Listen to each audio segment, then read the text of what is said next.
In Suid-Afrika se hoofstad staan die Sentraal Hotel. Dit bied logies en vrye herberg vir almal in tel. Maar nog die beste van alles, die sop wat jy kry, in 'n egte staal diksie met teenkatkop daarby. Ek verlaat die magistraatshof met 'n eskort en 'n bus, en ons ry deur die strate na Hartelus, en ek sit by my venster soos 'n groot kop van die wet, en ons stop die heel eerste keer voor die Sentraal se hek.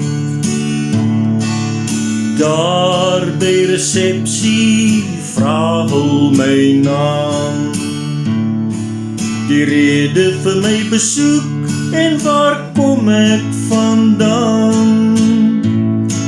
Na al hierdie vrae lei die opere klok, en ek voel toe kompleet soos 'n voël in 'n hok. Daar sien ek tralies waardeur ek kon loop, die sagte matbeddens en die spierblink swart vloer. Jy hoef my niks te vertel nie, want ek was daar myself, in daar die eensame plek, die Sentraal Hotel. Maar eendag is die groot dag dat ek die Sentraal sal verlaat.